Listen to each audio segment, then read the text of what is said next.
this panel. And because we have a full panel, I wrote some questions that are pretty straightforward to each one of the panelists. I'm going to ask each panelist to answer a question that I've curated for you. And then afterwards, I'll let anybody else on the panel who might have something to offer. We're just going to flow with this. This is new for me. I have never experienced this before either. So we're just going to see, how it rolls. Are you guys ready? Thumbs up for, so keeping it in the line of our youth, Thaddeus, you're in Chicago, Thaddeus Miles, and you're creating protests and you're working a lot with our youth with these protests that you're creating. Can you talk to us a little bit about that experience and what you're hearing from our youth right now? And also, Thaddeus, can you tell us a little bit about yourself and the environment that you find yourself in right now? Yeah, sure. So I'm not in Chicago. One of the groups I work with is based out of Chicago. I'm actually in Boston. So that's first. But I'm Thaddeus Miles. I'm the Director of Community Services for MassHousing, which oversees 3 areas: housing stability, training and capacity building, and strengthening families and communities. That's really about 350,000 units of housing across the state of Massachusetts. I'm the chair of Becoming a Man, which is a youth-serving organization that's based in Chicago with 7,000 students. And I was able to bring it to Massachusetts or to Boston a couple of years ago. We have over 600 young men of color. I am the chair of several other organizations. I'm the founder of Hood Fit, which really focuses on taking the lessons that you learned as a child growing up in the hood. We really focus on your physical, mental, spiritual, and financial health. And I could keep going. So that's a few things. But I would say the one thing is I'm a photographer, and I love to be able to capture the beauty of Black folks. And sometimes that beauty is pain, but it's still a beautiful source for me. So when I think about young people, like I just left a standout, which was 100 and some Black men with their kids standing. We're all dressed in suits, holding the names of those that have been murdered at the hands of the police. And so one of the things that I actually photographed a lot of it, but I stood in silence the first thing was to reconnect with my ancestors, to be able to pull their power, to reflect on my own stuff. And then the third thing is to renew, right? Because we have to renew our own spirits. And so when I'm talking to young people, they feel like there's 2 pandemics, right? Which I agree with them. So we've talked about that there are 2 pandemics. And why do we say that there are 2? One is COVID and the other is racism. Because they're both widespread. Neither one has a vaccine. And they can harm you and possibly kill you, right? As we saw with George Floyd. And I'm not even going to name all of the other names, because every time I start to name those names, my heart begins to cry. And so young people, like when we're starting to think about COVID, they're struggling with the issue of no school, because a lot of them, school was their safe place, right? It was the place that they actually got to get out of the house, because a lot of their homes are levels of trauma. Those that believe in energy, right? When you can step out of that energy a little bit, it's different.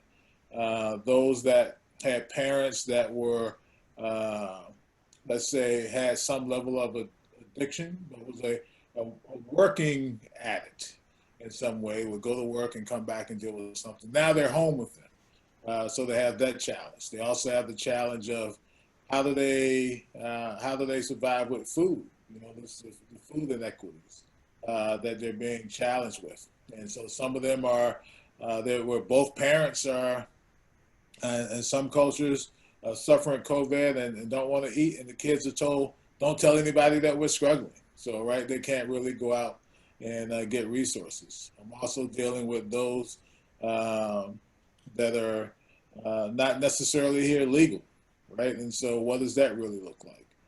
Then young people that are also dealing with the financial crisis where nobody in the house is working, They may be on Section 8 rent, or so they can stay there for a minute, but they still are falling behind in rent.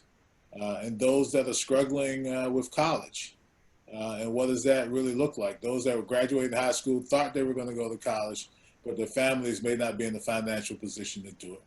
Those young people that have actually graduated college, but now found themselves that they no longer have the job that they were promised. And now that job may be 6 to 8 months away. And then you have the issue of racism, right? And so the struggle that they're dealing with internally and externally in that area, right? And the anger that they're dealing with. On last Sunday, we had 10,000, almost 20,000 young people march with us in Boston, and it was a beautiful scene. But when we got to one section, I will be honest, it was white people throwing things and starting to instigate stuff that created a certain levels of chaos in the evening after some of us had left, and that's all you saw on the news, right? Was so if you watched the news and you saw like people looting in Boston and some of that other stuff, that was interesting, but you didn't get to really capture the 10 to 20,000 protesting peacefully. Last Tuesday, we had 55,000 people march in one of our parks. No drama, no chaos, but we had to start with the person that led it Monica Cannon, had to start with and tell the white folks, look, we see you spray paint cans, we see all of the other issues that you have. If you come, we've got our own security. If you're coming in this community to start something, you're going to get yoked up. You're going to get yoked up and you're going to get escorted out of the community. She made it plain and simple. No problems, no drama, right? And so there was a difference about we're not tearing up our own stuff. And so there's this thing of like teaching young people how to tap into their warrior energy versus their savage energy, right? And so how do we have positive anger expression, right? And so that's the thing that we've really sort of been working on. You know, I had to sit back and call upon my ancestors, their own resilience, their own power, to keep my savage energy in check, right? And I just watched the previous session about food. I really needed some of that because I'm a big steak eater. So, but I was like, all right, I don't know about the vegan stuff, but I needed some of that energy, right? I know I see my friends over there laughing, but it was, so we're really working on that, but we're also finding that we've got to be in a place that we actually give young people a voice, right? And so, we like to say that old heads have a lot of wisdom, have experienced a lot of things, and we can actually help them accomplish a lot of things. I understand that.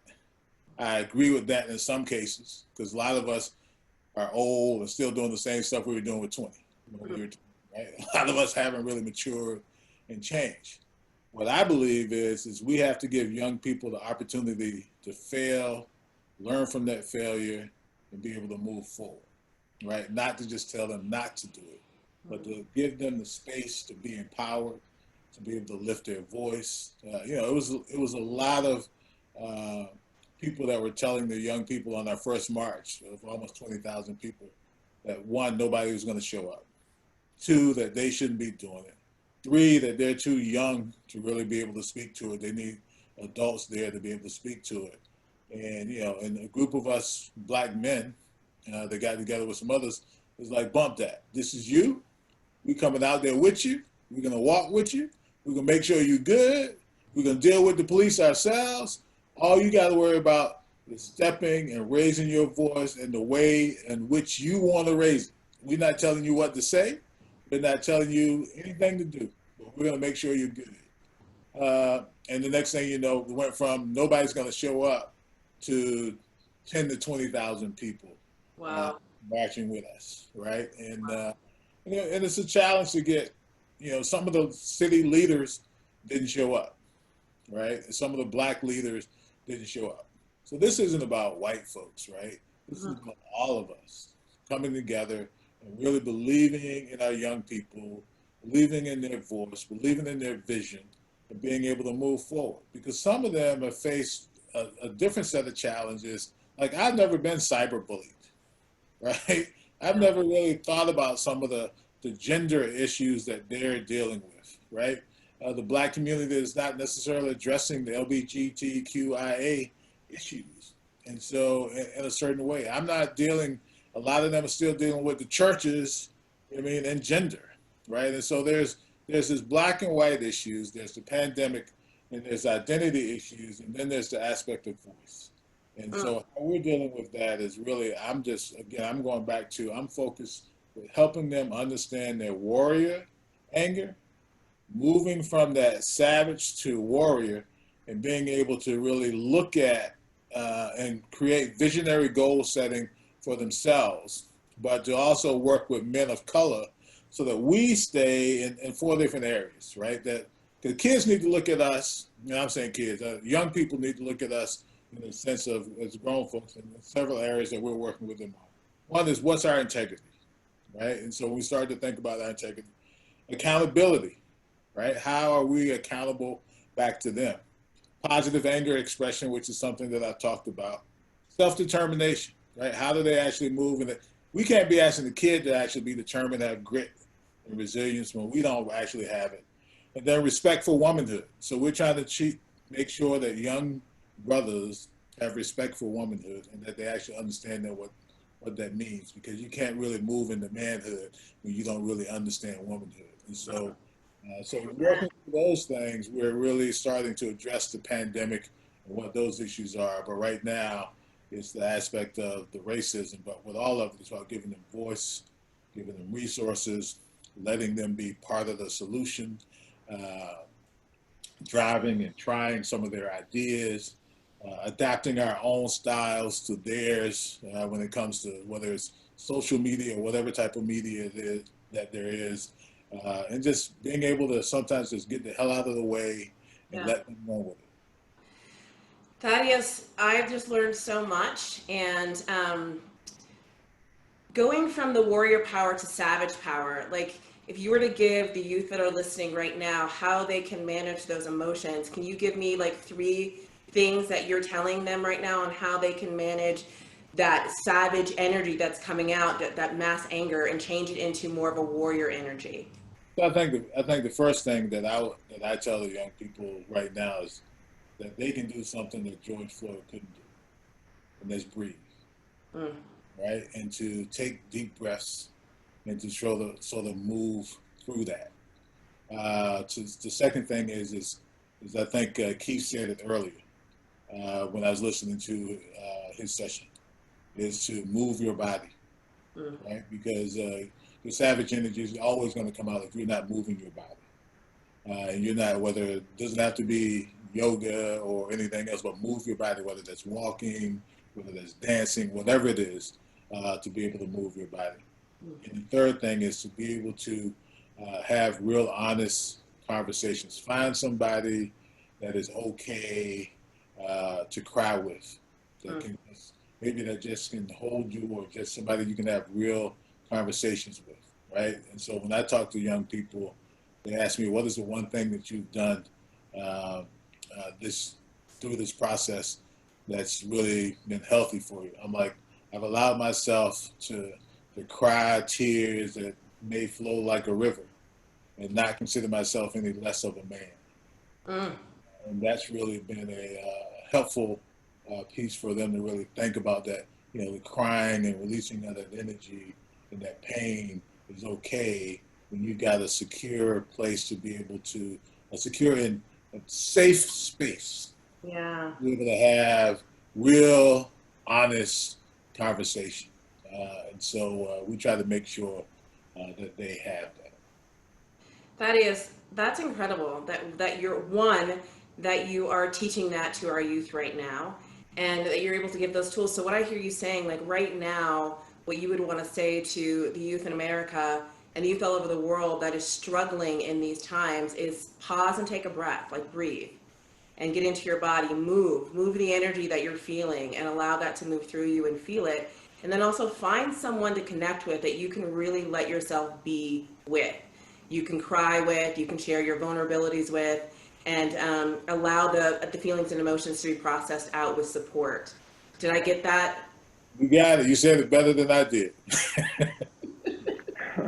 I'm just so, I mean, that there are men like you out there, elders like you out there who are so behind our youth and giving them the tools that they need to move forward, because we cannot do this alone. I can't do it alone. Our youth can't do it alone. And so that you're organizing in such a way that supports that. And really, a lot of what you said about the feelings and the emotions kind of have me directly going to Koya. Koya, I was listening to, and this is Koya Webb, everyone. And Koya's got a great story. She can tell you about her experience through coming through yoga and through dealing with trauma in her own body, trauma through injuries, working on being an Olympic athlete through running, and just what she's experienced as a Black woman in her life. But one of the things, Koya, that I've heard you speak a lot about is how we own the trauma inside of our own bodies. And right now, the trauma of our planet and of our earth, just with what it's been going through, the trauma through COVID and having to stay at home and not being around people. And then just, like I said, the microscope that has been put on our whole planet with the trauma that we have been dealing with with Black human lives right now. And so when you share with your clients and you share with your students and your community on how we can really deal with trauma inside of our own bodies, what are some of the things that you share, and what have been your experiences as you tell us a little bit about your own life and your story and who you are? Thank you for that, Talaya. And I first want to acknowledge Thaddeus. I loved and 100% in alignment with what he spoke about, being a leader for the children. Breathe, move, and communicate. I think that is so important and so impactful for all of us, to remember that our breath is spirit moving throughout our bodies. And that's one thing that I've learned in my journey and dealing with trauma, that when you connect with the breath, you connect with your spiritual self, and then you can be divinely guided to the place of love, the place of peace, the place of union, so we can figure out the solution. And when you move your body, you're processing that toxicity that comes with anger, with rage, and all of that is valid, because all anger, rage, and fear is telling us is that something is wrong. And something's been wrong with our system for a long time. And it is, this is a result. It's like if someone steps on your foot, you're gonna say, ow. And so we're moving, and the protests are happening for a reason, because change needs to happen. And so what I've been telling my clients are similar things. Communicate, let people know how you feel. And that's something, being a Black woman in mostly white spaces for most of my life, growing up in the South, I have had many times where I was abused and I was talked about and I was, shamed and put down.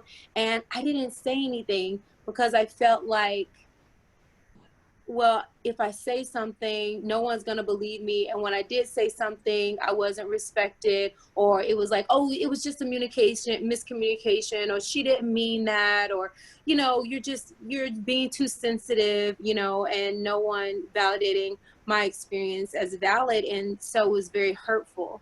And I feel like now, where I have an opportunity that I can communicate and people are actually listening, I'm not going to silence my voice. And so I've taken it upon me to take a stance and speak about self-care and social justice every single day. And knowing that that's how I heal through my trauma, is to first acknowledge. Like, I have 5 steps to mindfulness. And the first step is acknowledging the pain. And right now, collectively, on a worldwide level, we're acknowledging the pain. Something is wrong. Systematic oppression is wrong. White supremacy is wrong. Like, these things that are ingrained in our culture and that we all learn, every color is learning this from birth, it is absolutely wrong. And so acknowledging the pain and acknowledging what's wrong.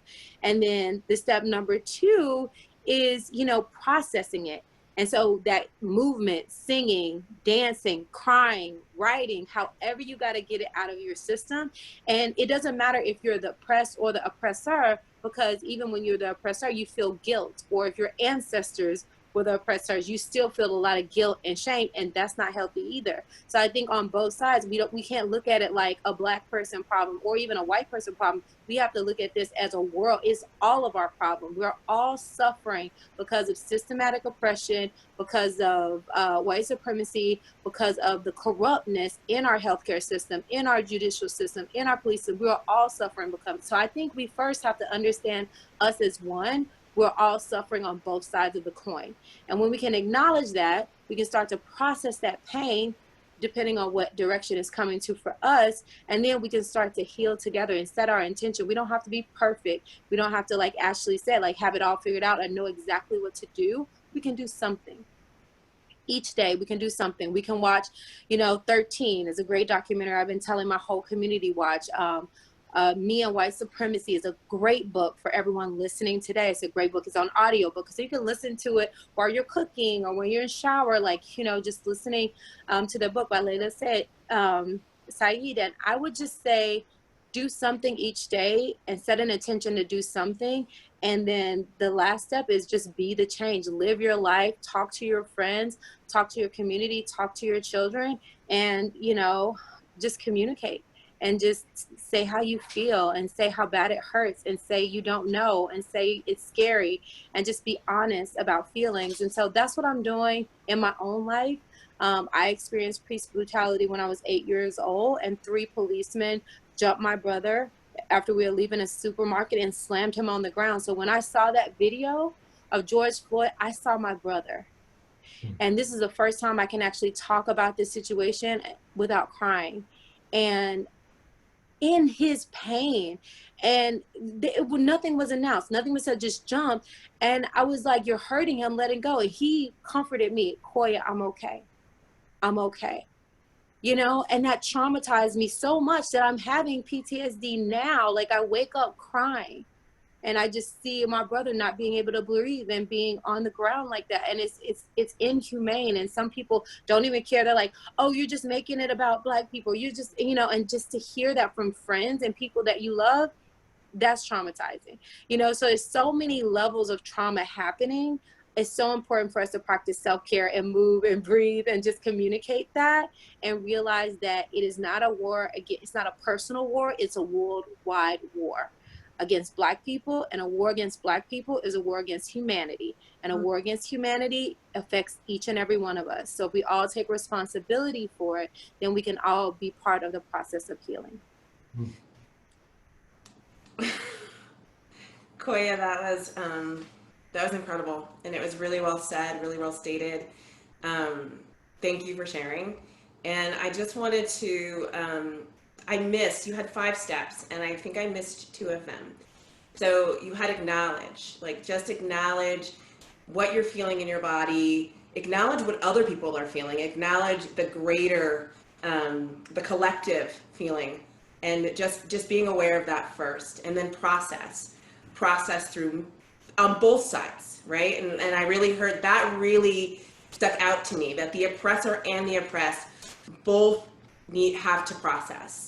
And I think that that's a really powerful thing, because a lot of times it's not seen on both sides, that the oppressor is also going through things, also feeling guilt, also feeling shame, also feeling their own trauma of having to even just be the oppressor, or not even knowing why they are oppressing or that they are oppressing. So I loved that, and that's I think something to dive into more. 3 and 4, I think I was just so captivated that I missed those 2 steps. If we go over what would be after processing, what's another thing people can do? Forgiveness. And that's what I didn't say. We have to be able to forgive. And that's something that, I've left it out for the moment in what I'm teaching, because we're still in the acknowledging and processing part. But forgiveness is part of the process. Sometimes when you're in so much pain and you're very confused, it can't happen right away, but forgiveness is part of it. You have to forgive yourself if you've judged yourself. You have to forgive your ancestors for what they did. You have to forgive the system that we're set up in and just commit to changing it. So forgiveness is a big part of processing it. we have to know, we have to empower ourselves by saying it's not our fault necessarily, but we can make a change, and we can make a change starting today. And each day we decide to make a change, we're part of the solution. Each day we decide to be silent, we're part of the problem. Fantastic. What's after forgiveness? After forgiveness, then that is about setting an intention. So set an intention. What are you going to do? Everyone's not a protester. Everyone's not a writer. Everyone's not a singer. Everyone's not a musician. Everyone has a special way that, you know, writing a poem, you know, that was beautiful. That was such a beautiful process. So find out and set an intention on what you want to do is number 4. And number 5 is be the change. So do that thing, sing, write, play your instrument, talk to your family, maybe volunteer your time for something. And that's going to help us heal on a world level. I love it. So awareness, processing, forgiveness, setting an intention, and being the change.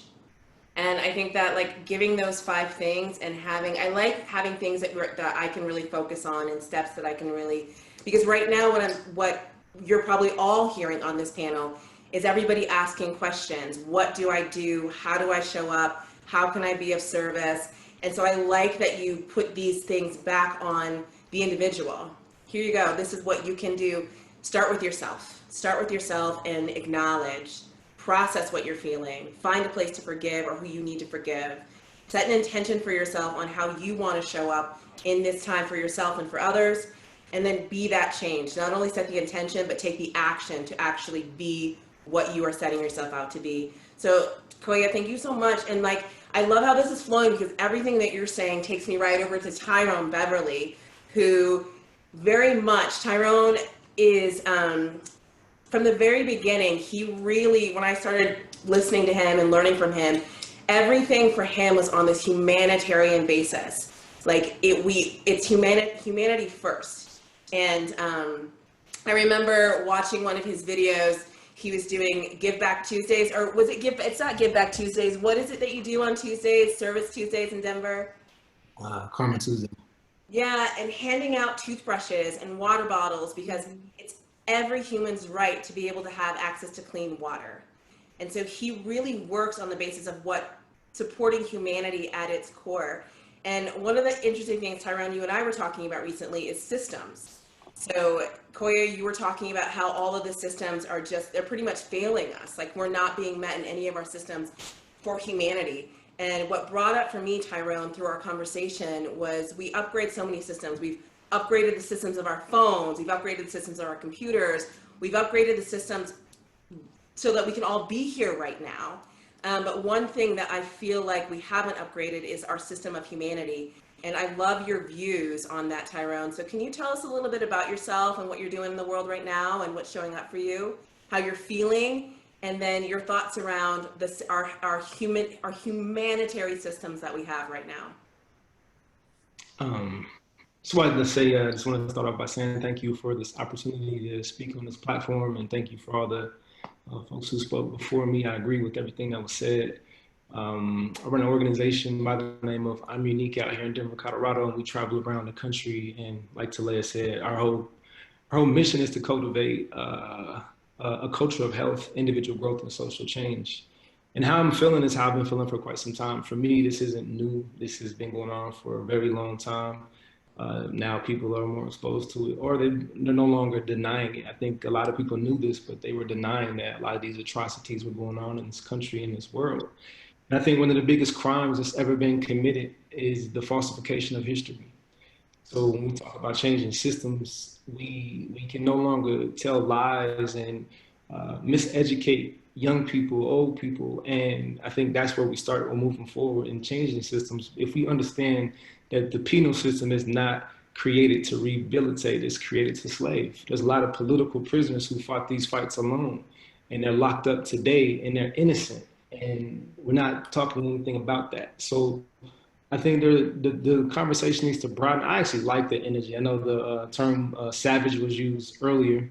I think it's necessary. And I think it's a balance. I think these are the things that must take place for change to happen. So for me, I think a lot of the systems that are designed are very oppressive, and they've been oppressing people for far too long. And exposure is directly linked to learning. And we have to be exposed to new ideas and new ways of seeing the world. The way that we see the world is very sick, and it's very parasitic, and it lives in our brains. And that parasite sometimes doesn't know it's a parasite. And that's the scary thing about the issues that we have in our society, that some people don't know that they align with the parasitic thinking that has been harming the life of humanity. And those are the things that I feel like we can change and look at more innovative ways to approach being a human. When we look at our old systems, we're not really foreseeing a different vision on what the world can be. So I think we have to start asking more questions around our visions and what do we foresee the future being. As we talk about technology events and we begin to think of things that we can see in the future and it can be tangible and it's something that we can actually achieve. So I think we should start broadening the conversation on what that looks like and stop holding on to outdated systems that oppress us all. So those are the things that I think are really important. Some of the work that we do is bring people together who don't agree on certain topics. We bring law enforcement and we bring people who had poor relationships with law enforcement, and we have conversations around what could be done.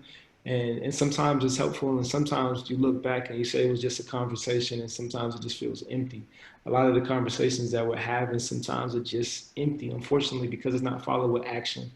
And that's why I say right now it's good that the world has woken up and as many places on fire.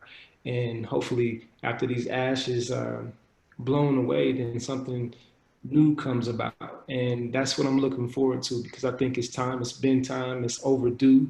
And we need to start changing our systems and redesigning what that can be and what it can look like. Oftentimes we don't have the information, and that's on purpose. We're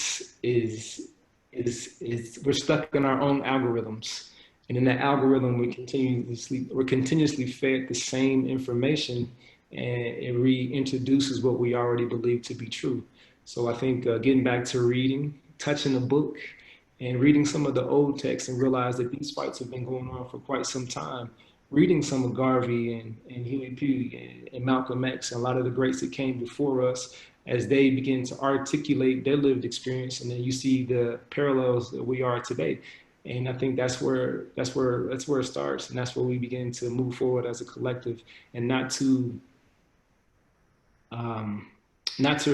recreate what they were working towards, but something that they never even seen before. And I think that's what it's going to take for us to move forward as a human in this world we have, in the time that we have to do it.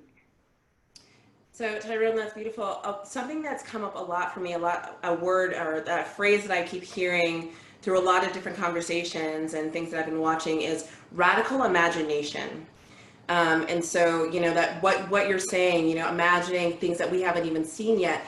How do you go about, so when you go about your own imagining and you go about trying to research what other systems can be put in place, education and reading, I heard is really important. Like, where do people start to, because what I find is people just don't even know, like, great, how do I even start looking at something that's different? You spoke about our computer systems and the algorithms that are built. And one thing that I have found really interesting is that there's like a very small percentage of the planet that does the coding, and they're white and they are Asian. And so a lot of the things, like if you're looking for a party, you're not necessarily going to see a party, you're Googling a party, you're not necessarily going to see a party come up with a lot of black people. You're going to see a party that comes up with, white men, white women, because that's the algorithm that is fed. That's the code that is fed into the computer. And so in some ways, our technology systems are, they are bred to be racist. They are coded to be racist. And so in choosing, like, how do we, when we're using the internet and we're using these computers to do all of our research, and I know you said pick up books, but what do people read? How do they start to teach themselves to have radical imagination when we have been so programmed to, search on Google for our information? Is that clear? What I'm asking? I didn't hear your question. It froze up. Okay, you didn't hear my question. How do people start to have radical imagination? Where do they start to get their resources to learn beyond what they're Googling, to learn beyond the programming of our internet and the things that are pre-programmed for us to learn? Like, where do people start to see different things? I know that you gave me a resource to think differently. Do you have other resources, or can you tell people some resources? To think differently, yeah, I think we have to look at the systems that create the most oppression. Um, and we have to reevaluate our monetary system. Capitalism is a driving force of oppression. If we look at, drugs and incarceration, all that's geared towards money. And when you're living in poverty, you're going to do everything that you can to survive. I know we just talked about George Floyd and his situation. What was his situation? What was his financial situation to even get him in that predicament in the first place? So those are the things that we have to look at, and not blame the victim that is oppressed and trying to survive in this broken system. So if we're not talking about money and how money drives a lot of the problems that we have globally, then I feel like it is an empty conversation. And in years, I was researching what does a different world look like. So I met a guy by the name of Jacques Fresco, and he designed something called the Venus Project, and his whole system was based off of a resource-based economy. And I went and I got a chance to look at some of his innovations and some of his forward thinking and some of his ideas. And he was younger. When he was younger, he had conversations with people like Einstein. Him and Dick Gregory were good friends, and they had conversations around what the world could be. And he was an engineer. He designed cars that were smart cars early 1900s, and people weren't thinking about things like this. He was on Larry King and sharing his ideas, and he was outcasted. They said, don't ever let that man back on this kind of platform, because instantly he started changing the way people were thinking. And I think, I know we were talking about Dr. Sebi earlier, and Dr. Sebi said we weren't designed to be sick. We weren't designed to be ignorant either. We weren't designed to be misinformed, but we are. But what Jacques Fresco brings to the table is a different way to see the world. You should Google the Venus Project, look at some of his designs, look at some of the things that he was working on, and say, this could be a possibility. This might not be the answer to all of our issues and our problems in the world, but this is something that may be tangible in the future where we can move towards, where he's designing homes that erect in 8 hours. So now you're taking care of the homeless population. You no longer have people stuck in poverty because we have the resources. And if you look at a library and the design of a library, you take things out and you read things as you need them. And you turn them back in when you no longer need them. We have a society it's become a storage society where we store all of our things that we don't use. We have basements that are full of stuff that we no longer use. We have cars that sit for 23 hours in a day. And we just have stuff just piling up in our society, and we're just consuming so much, and we don't even need to. And if we begin to restructure that, we actually set society up like a library. You just take it when you need it. And that's how we travel. That's how we move around. That's why some of these mountain towns across the world are doing so well. They don't have to pay for transportation. They don't have to pay for many things. They move around freely, and they're free to express themselves. They're free to live. They're free. One thing he talks about is free education. Like, we need to have free education. We have to begin to reconsider our entire thinking and say, where does our thoughts come from, and who conditioned us to think this way, and who's planted seeds in us to believe certain ideologies that have been very oppressive, and we may not even know it. Oftentimes people don't know that they are being manipulated. I say one person that everyone should read or listen to some of his videos is a man by the name of Sigmund Freud's nephew. You might know who that is. Sigmund Freud's nephew is Edward Bernays. He's the godfather of propaganda. And he was paid to manipulate people's thinking and having them that they made that decision. And that was his job, to miseducate, to misinform, and make people believe that it was their thought in the first place. So those are the kind of psychological wars that we're battling. We don't even realize it's happening. And he did an assault on women in the early 1900s. And they thought they were smoking because they were fighting for their liberation. They held their cigarette, and it was a symbol for the torch of freedom, not realizing they were being oppressed in the process, because that's what the cigarette companies told him to do.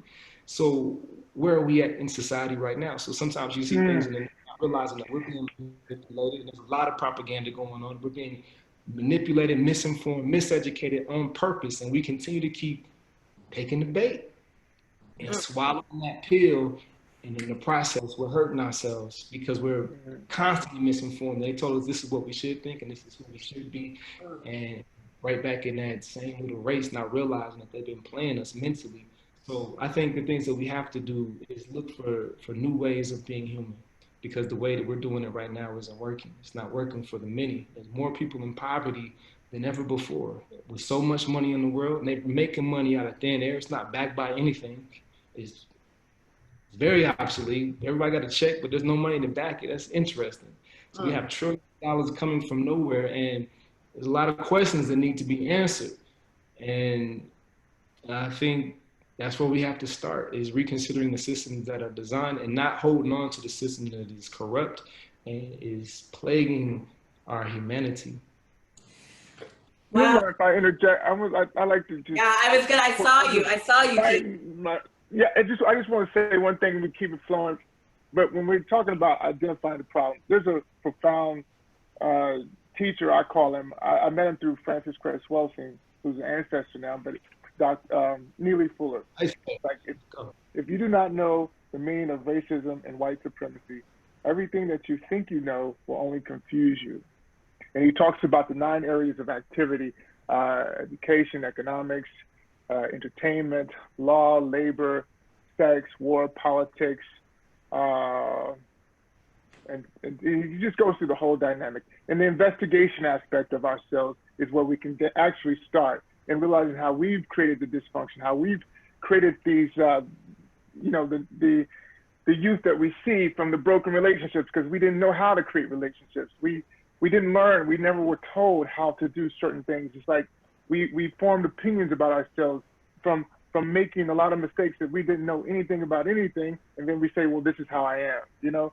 It's like we have to recalculate everything that we think we know, because that dissonance is what limits us from actually getting to the solution. So I just wanted to chime in. I don't want to stop the flow. I just wanted to get that out. Great words, Tyrone, man. That's great words, man. It's a perfect part of the flow. I love that we can just, and you guys feel free. You know, I haven't given you a lot of space to comment back and forth just because you each have such valuable things to say, and I want to be able to hear you guys. So so that was Neely Fuller. Did you just say, Keith? Okay, Neely so Fuller, yes. 3 new educational references for everybody out there that will help to imagine radical change. Imagine something that is so different than what we have right now, and to imagine what humanity could be like and can be like, and actually how much more efficient and upgraded we will be if we start to do this. So we got offered a couple good resources. We got Neely Fuller. We have Tyrone, can you repeat your resources for us? Jack Franco? His name is the Venus Project, the founder of the Venus Project. His name is Jack Fresco. He designed something called resource-based economy, redesigning our roads, our stores, our schools, our everything from on a global level. And then Edwin? You say Edwin. Edward. Bernays, yes. Bernays is the nephew of Sigmund Freud, and they are doing a lot of mind work on the people. He was the godfather of propaganda, and you can see some of his work. There's probably a lot of videos on YouTube or some of the independent film channels that may still be in rotation. I'd seen him when I was in high school many years ago. That's the first time I was introduced to Edward Bernays, and just realizing the mental assault was really critical in thinking the next chapters of life. Thank you both for offering those educational tools where we can start to think outside and see other ideas and other options. I appreciate that. And Reggie is the next person I want to go to. Reggie is an amazing yogi, and he works with MoveOn. He's in DC, and he's on the front lines. You know, he was on the front lines with trying to get Mr. Trump impeached. He's on the front lines every day. We got him impeached. What? We got him impeached. Got him impeached. So is impeached. What? Yeah? So he wasn't removed, he was impeached. Like we did that. Thank you. Okay. Reggie, how are you feeling today? How's it going over in DC, and what are you working on, and what do you and what are the questions you're being asked right now? So before I go into that, Brother Aaron, blessings for the music. Like that just brought the biggest smile to my face. Sister Sofi, thank you for your wisdom, and my apologies on behalf of your ignorant classmates who don't understand your beauty and intellect. We see you and we hold you in your wisdom. So thank you for sharing that wisdom with us. Thank you, Sister Koya and Brother Keith, for the tidbits on nutrition. I was taking notes doing your stuff and know that I will be doing some good shopping later. Thank you for that wisdom. Brother Thaddeus, thank you for your wisdom and for what you're doing in Boston. I'm an organizer, and I grew up in the Baptist church, so I gotta give props to whomever came before me. That's just wisdom and respect. Brother Tyrone, thank you for your wisdom. You are the only person, I lived in Denver off and on for 10 years and we never met. I don't understand how that happened. But next time I get to Denver, we have to break bread and connect on some real stuff. Sister Talaya, Sister Ashley, thank you for this platform. What am I seeing? What am I feeling? So I work for MoveOn.org, progressive organization. I'm their director of congressional affairs and senior political strategist. Yes, this Black man helps lead progressive political strategy in the heart of the fight against Donald Trump. There's a lot of positivity out there. There's a lot of courage out there. There's a lot of, we ain't taking this no more out there. Like, you know, like my intellectual words escape me at the moment because I'm just caught up in the beauty of the moment. People, we are shaking the tree. The systems that have oppressed us for so long, there's a crack in that foundation. Like one of the things that I've been inspired by in this entire moment in commemoration of Brother Floyd is that the white supremacist system that killed him tried to take his dignity. But if you work in matters of spirit like I do, your dignity transcends this fleshly form. So you may have taken his life, but his spirit transcended it once he left the body, and the love with which he walked this earth has been demonstrated everywhere. There are Black Lives Matter protests in Damascus, Syria, in like Auckland, New Zealand. Like Black people ain't been this loved ever outside of our own communities. So like blessings on the memory of Brother Floyd. Thank you for living the way that you did, because the way that the system tried to erase you only made your relevance that much more profound. So blessings on your memory. I'm on the front lines on the political fight, but I'm also a 500-hour certified teacher. And one of the blessings that I have through my teaching practice is that I teach hatha yoga, hatha asana, and meditation to members of Congress, to their staff. So as we begin to line up in formation to take on the orange monster, we are doing so rooted in peace and positivity, as opposed to being caught up in the negativity of what I call scarcity mentality. Sister Koya said something about this being a fight. One of the wisdom gems that I've been given recently is that I study with Yoga Rupa Raj Strecker. He's one of my teachers. And before the pandemic hit, I was at the Himalayan Institute. So after the impeachment fight, just one quick segue. When Rashida Tlaib said, we're gonna go impeach the MF, that was my party. So I produced that event. If you look at that event, see this profile, that's me. So I was there from impeach the MF to the Senate vote. So like in it. So in my mind, like March was supposed to be convalescence. So I was like going to the Himalayan Institute to like be in an ashram and just pray and be barefoot for a while. The pandemic hits, right? And so like little did I know that that was finishing school for my spiritual warfare, right? I didn't know that, but you know, spirit works in these ways. I was getting an energy healing at the Himalayan Institute, and like they were working, like I couldn't walk. I just had so much tightness in my hips because I was carrying the weight of the world. And this one healer was just like, he was working on my leg, and he was just like, you're pretty stubborn, huh? And I just was like, yeah, of course I'm stubborn. I was like, whoa, man, my bad, homie. Sorry about that. I was just like, yes, I trend stubborn, but because I'm fighting systems of oppression. He was like, let me leave you with this wisdom. I'm like, I'm all for it. I'm at an ashram, what you got? He was like, rather than looking at your work as a fight, can you look at it as a dance of creation, creating beautiful things, giving life to things, as opposed to looking at it from a position of scarcity. There are times when we must take up arms and protect ourselves, but rather than viewing it as a form of scarcity, what I do in my activism now is I seek to inspire. You know, spirit is infinite. So if I can touch your heart and give you clarity of mind, peace of mind, and ease in spirit, that is bountiful.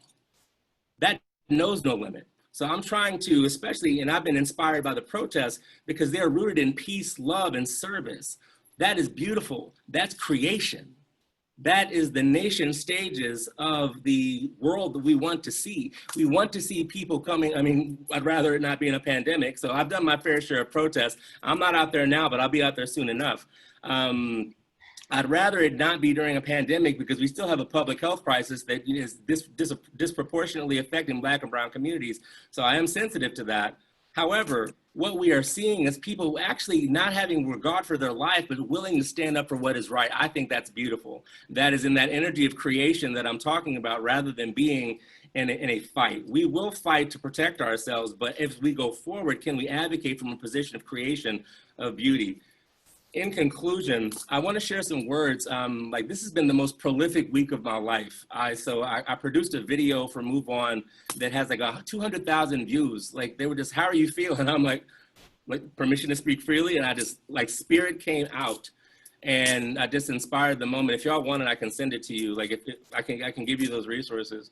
So that video, and I also penned an op-ed that appeared in The Hill. So The Hill is like the top rag for Capitol Hill. So yeah, during a week where we're mourning the loss of George Floyd, this Black man produced a op-ed that was featured on Blackout Tuesday that was prophetic.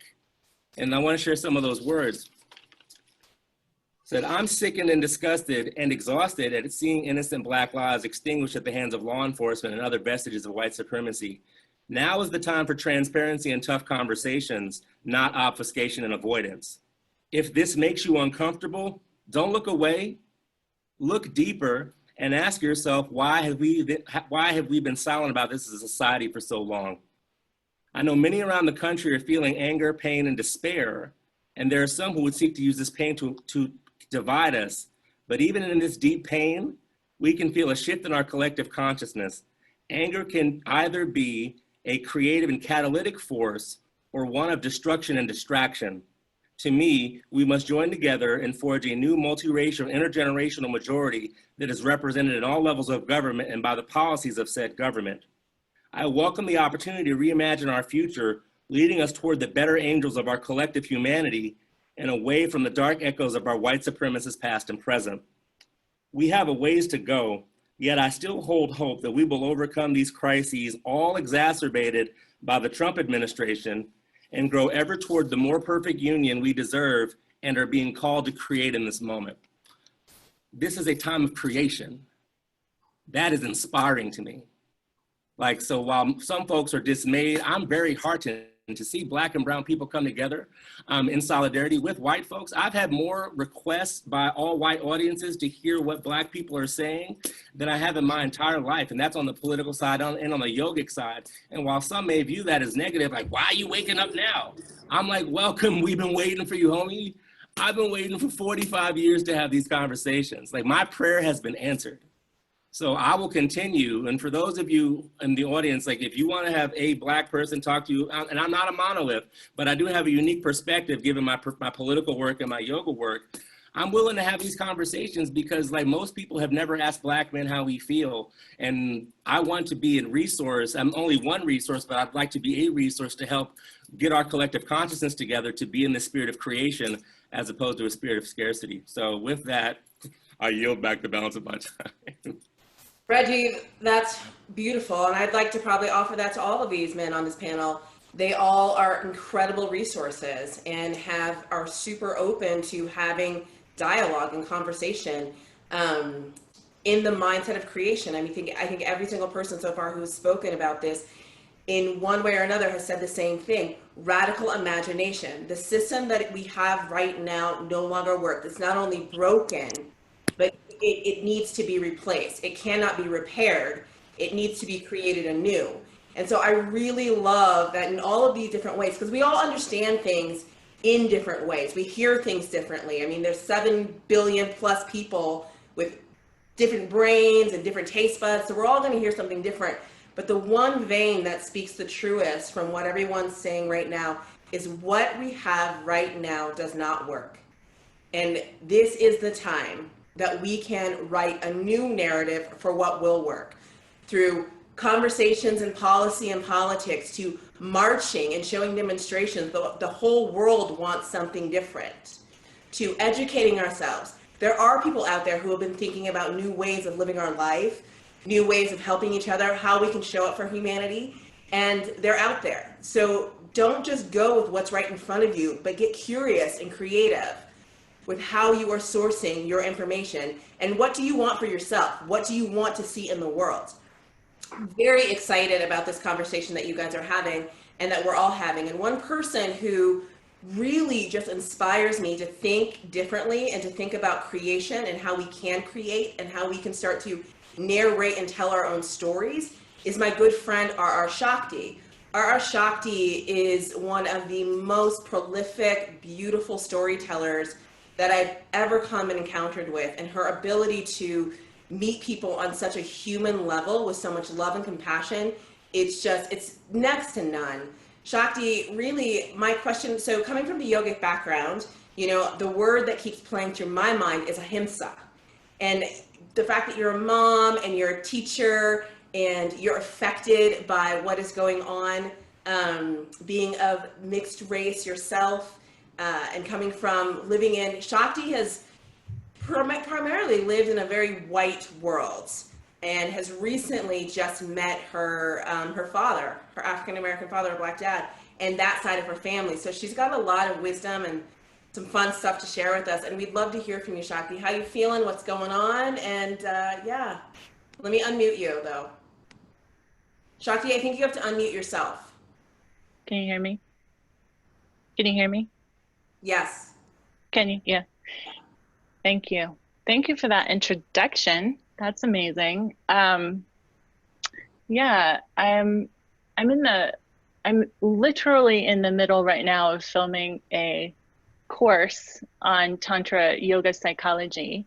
And that is kind of my jam, is yoga and psychology, but through the stories and archetypes and symbols. That's my PhD work, is mythology and deep psychology. So man, the stories, you know, thank you for all for being here. I'm really grateful. It's so nice to see some of your faces again and some new ones. So many amazing words I heard the word Ahimsa, and right now, you know, it's a tricky word, Ahimsa, because it's impossible. And that was the whole thing, you know, with the yoga. It was like, yeah, we're taking breaths, little microorganisms are dying every single second. All the stuff in my gut is dying. So we're harming, it's all harm, it's happening. All these words, you know, you start to hear so many words, you kind of start to be full of words. And, you know, I've been keeping track of some of the words. Can I go off? Can I go off?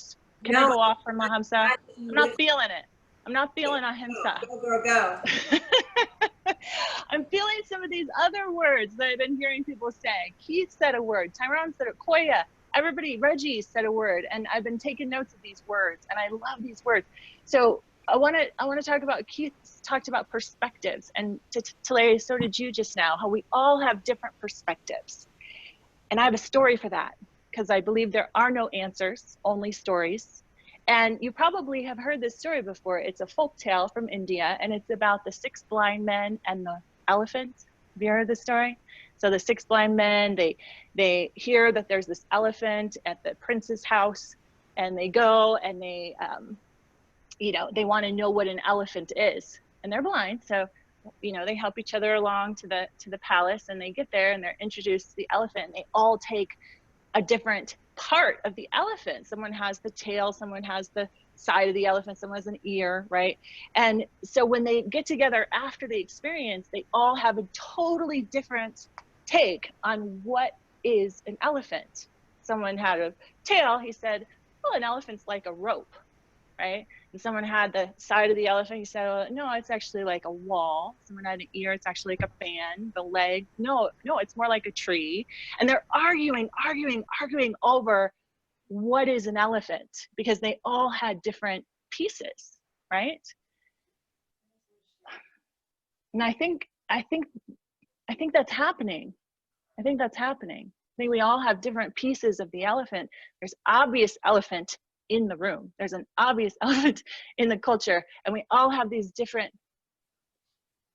So it leads me to Tyrone's word.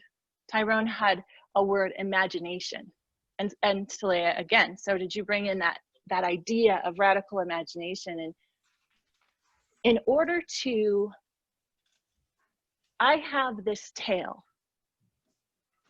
It feels like a rope. I think this situation is a rope. How am I going to break free from that limited perspective? That's what we need to do, don't we? We need to broaden our scope to see the whole picture. We want to see the picture. We want to experience the whole elephant. So it takes imagination. Yeah. We could easily just say this reality is the reality. It is what it is, man. You know, we could just take this reality for, you know, for face value. So it is going to take imagination.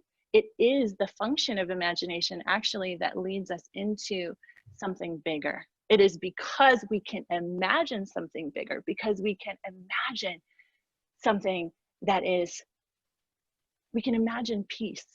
We can imagine love. We can imagine harmony. We can imagine equality. We can imagine these things. And because we can imagine them, even if they're not existent in the tangible plane, we can desire them. We can go for that. We can be, that's our soul's quest, is to follow that voice of imagination, right?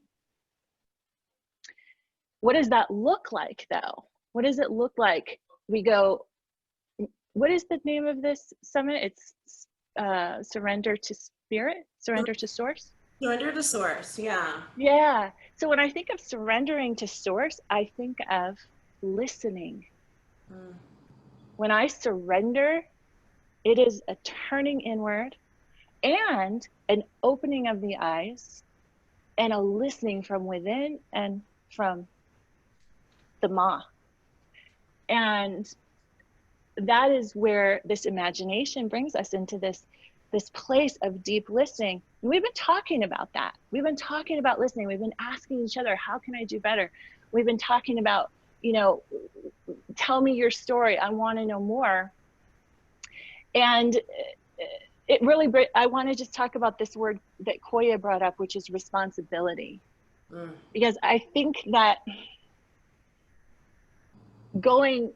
listening inward, you know, it's not enough, right? That's like the rhizome of spiritual bypassing, isn't it? When we listen inward, and what happens when we listen inward? Well, if we're really listening, we hear the voice of spirit.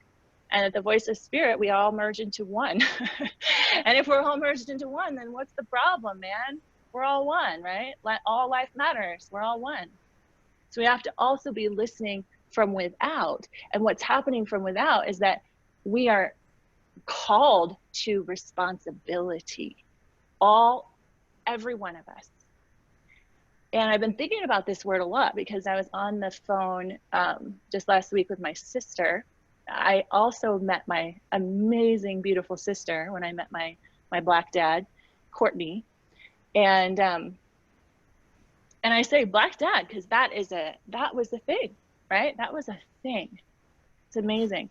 But anyway, Courtney said, responsibility is the ability to respond. Man, that hit me. It hit me more as I left the conversation.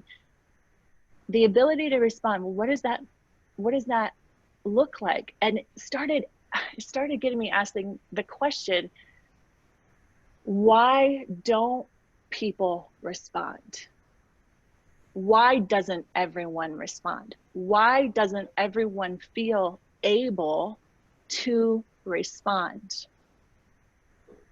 And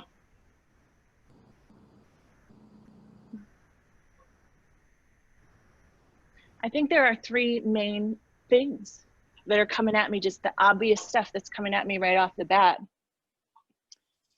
is emotionality. The first one is that we are we're sad, man. We're sad. We're sad and we're angry and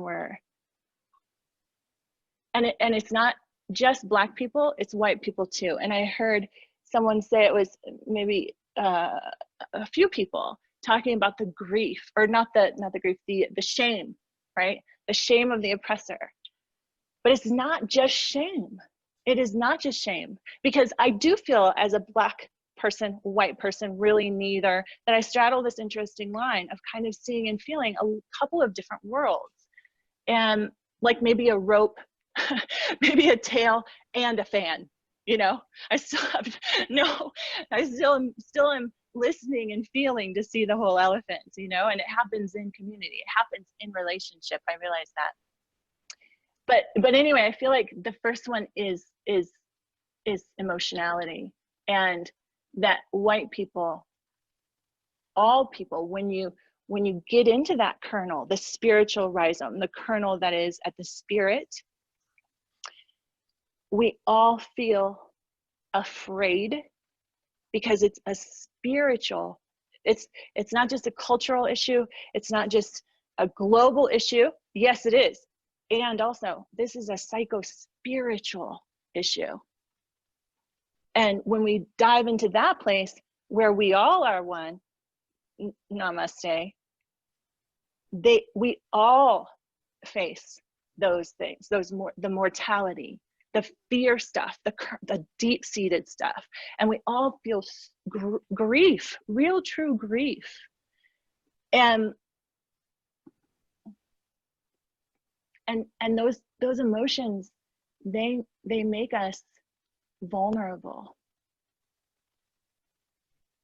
And when we're vulnerable, we want to hide. We don't want to share. We don't want to speak. It's too raw. It's too hard. So I think people, they struggle with their ability to respond because of emotion. That's number one. Number two is just plain old Black or white privilege. Just not understanding white privilege.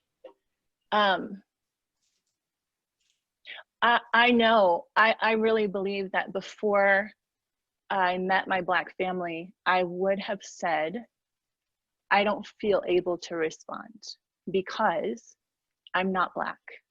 I don't go through, I don't suffer those injustices, so I don't feel comfortable to speak.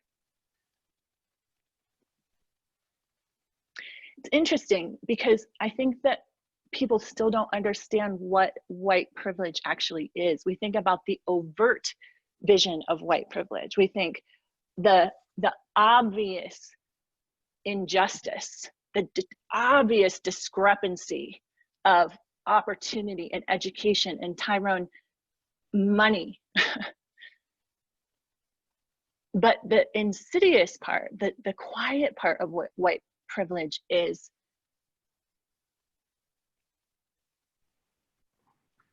being unaffected,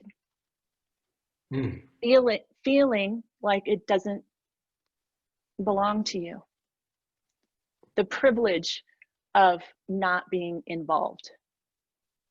So that's number two. And number three, confusion. And I'm saying this I'm bringing this into the equation for the people who are wanting to step out from the ignorance, from the binds of white privilege. Because here's the thing, I feel like, no, I know that in that deeper space, in that spiritual space, when we surrender to source, that we all, humanity wants what we can imagine. We want peace, we want love, we want connection, we all do. And so I think there are a lot of people who want to connect and they just don't know how. And they don't want to do it wrong. They don't want to do it wrong. There are so many ways to mess it up. And especially, that's what we get in the feed. I just want to I just want to, you know, I want to name that. We get a lot in the feed, or at least I do, the feed I've built. I get a lot of, don't say this, don't do it like that. Your white privilege is showing, like, you know, and that is so alienating to the people who want to do it right. So Reggie, dance, the last word I want to bring in, the dance. And for me, it's the listening that's the dance. Listening. So it goes both ways. That's a dance. A dance is both ways, right?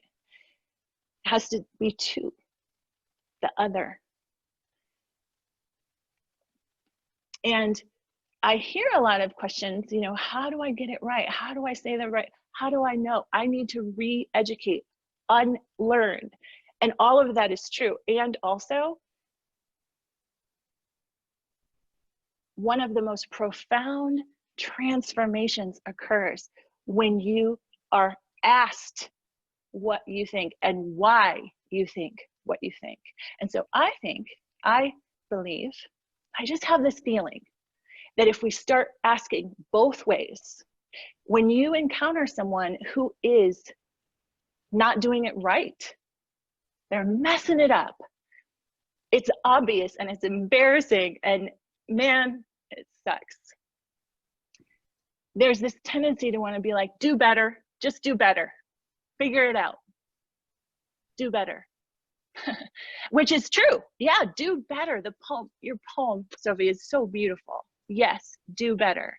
And we do love doesn't always look sweet, does it?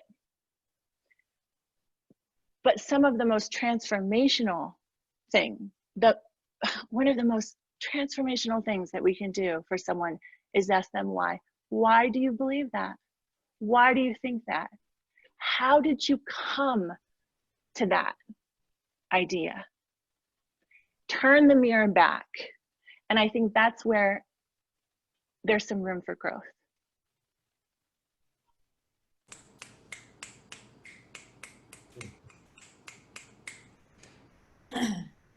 Shakti, there is so much there. There's so much there. There's so much compassion. There's so much understanding. There's so much, I don't necessarily like to use the word inclusive, because like for me, inclusive means like if I'm including, like I've always belonged. We've all always belonged. It's not because I'm in the room now that this is more diverse. It's not because, you know, like I don't need to be included anywhere in the place that I've always belonged. And we all have that right. We all have always belonged. And so, however, I think that there are ways to use words that are appropriate. And you included us all to make us all feel human, to make us all feel like everybody's voice, everybody's feelings mattered. And I think that that is one piece that ties this all together too, you know, is asking the questions, asking why, having the conversations on both sides. You so perfectly brought me to, so thank you for everything that you just said. Thank you for bringing the little, connecting the dots between all the powerful words from what everybody has brought to the table thus far, and acknowledging their presence. And you're such a beautiful soul, and I'm grateful for what you have just shared with us and shared with all of us. I'm challenged with my words because I'm really moved by so much of what you had to say. So thank you for that.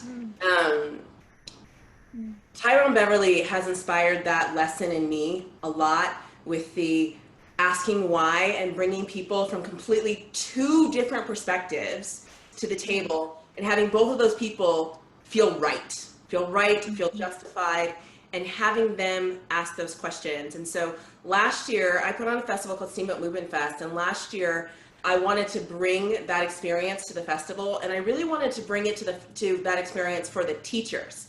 We did these dinners, and they were for all of the teachers who presented at the festival. And I asked Tyrone to do a conversation on race.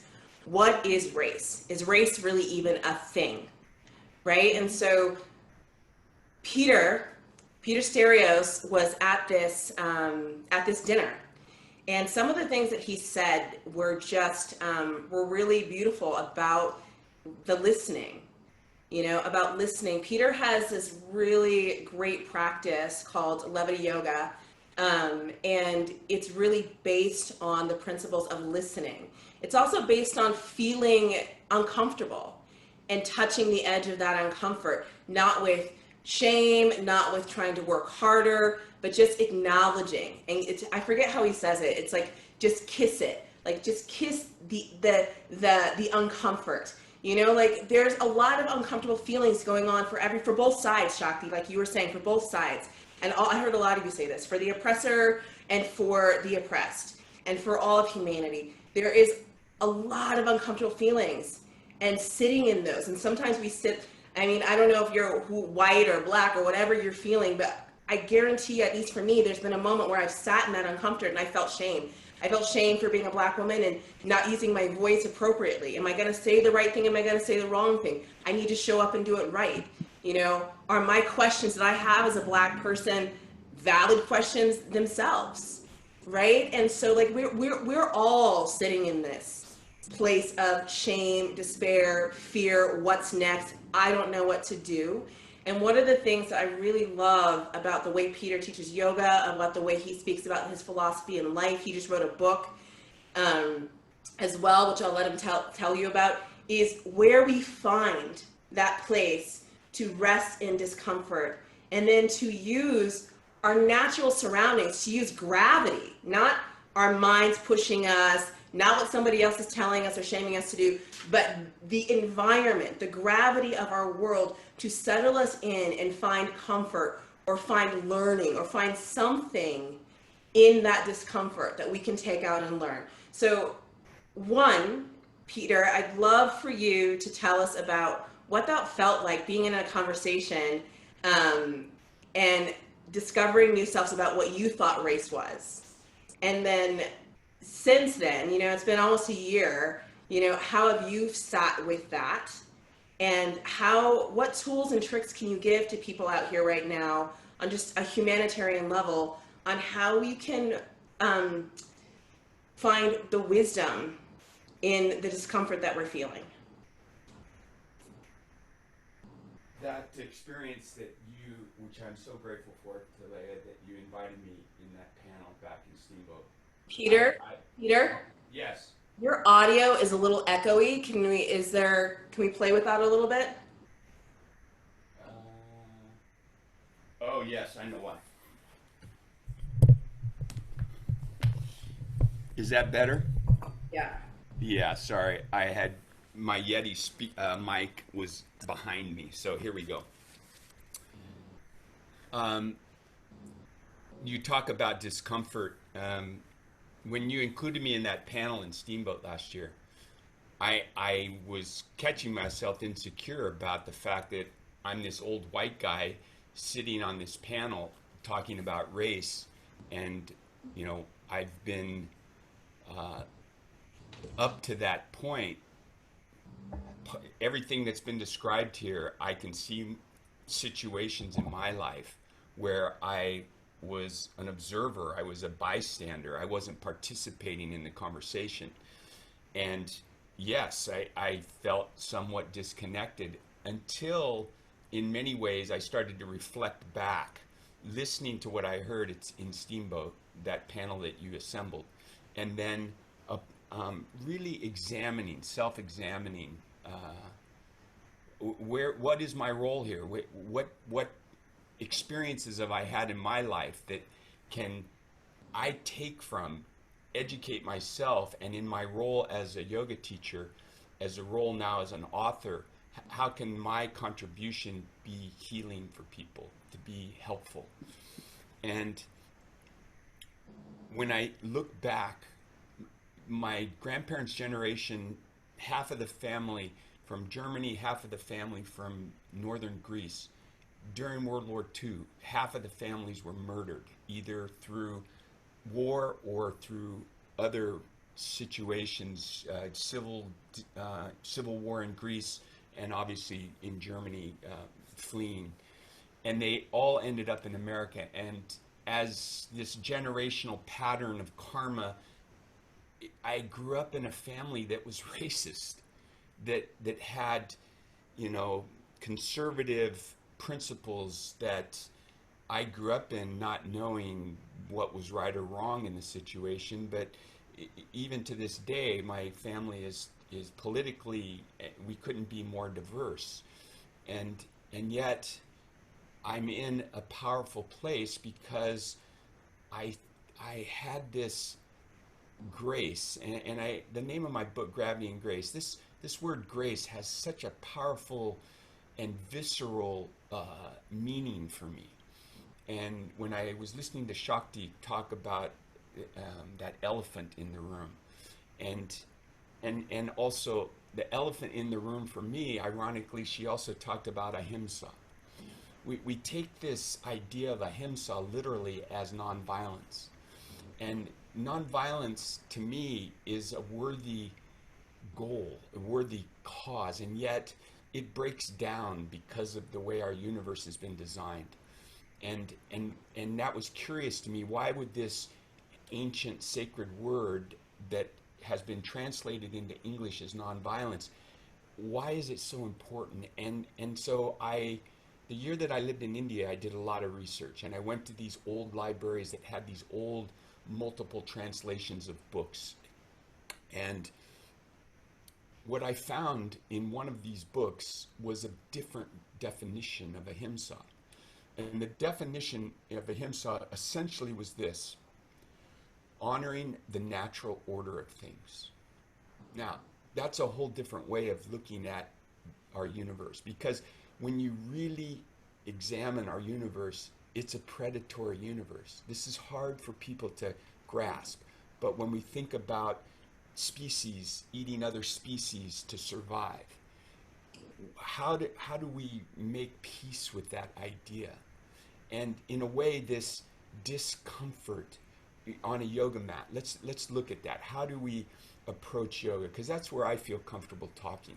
And literally, and I've said this so many times, everything I've learned about life, I've learned on my yoga mat. And it applies to me as a person, it applies to my businesses that I've begun, it applies to my relationships with my wife, with my daughter, and with people. This is the important one, with people that I disagree with people that, like my own parents, that politically we don't agree at all. And yet, the closeness that I feel, especially with my father now, my mother died 10 years ago, and my father's has a terminal disease right now and is in hospice.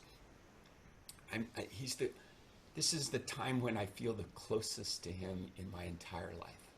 And how is that even possible?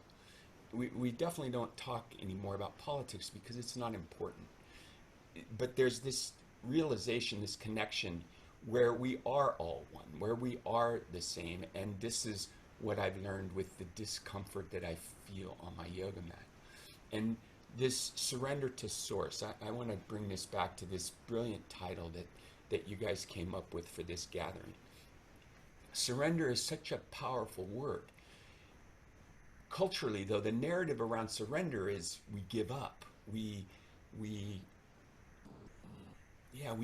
give up, and usually under duress. You know, the man's got his finger on us, and we can't see an out. And this is where creativity comes in and where grace comes in. And what I feel this word surrender is actually a sign of strength. Surrender to things as they are in this present moment. And no matter the level of discomfort, can we manage our ability to sit with that discomfort? On a yoga mat, it's easy.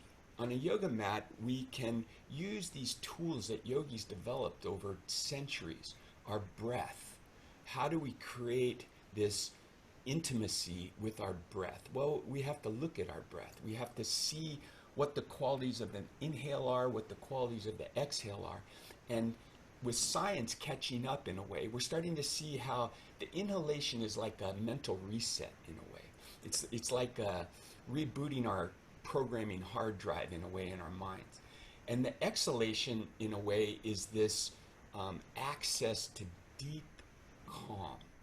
And that is also, in a way, this, I described it in class this morning as the inhalation is like the ebb cycle, where we allow the movement of our breath to fill us with possibility, let's call it. The exhalation is the flow cycle. And in the flow cycle is where we surrender to what is. We soften into it. And if it's too intense, we back off a little bit. The word Talaya used, kiss it. I would say that we actually sit with it, be with it, and in that exhalation cycle, as we soften into what is, what enters. Surrender gives us the environment where grace enters. What is grace? Grace is this thing that we can't make happen. It enters where void, where emptiness is present. And source to me is this simultaneous emptiness and fullness. This realization that when we get free of the attachments of personality, our ego structure, who we see ourselves in the world, when we separate from that slightly or dramatically, we are filled in this experience of our oneness, this experience of intelligence that comes through intuition, also one of the senses. Beyond the 5 physical senses that we possess, we have these other senses, these non-physical senses, and intuition is one of them. They're beyond this sensory understanding of ourselves, and it's access to this source of intelligence that's greater than us, that's greater than the individual. And what Shakti was saying about creativity, this is where the creativity comes. This is where those answers to these unsolvable problems come from. And so how does our yoga practice create the opportunities to develop this process easily on a yoga mat? And then how does it magically transform into something that we can bring into our relationships?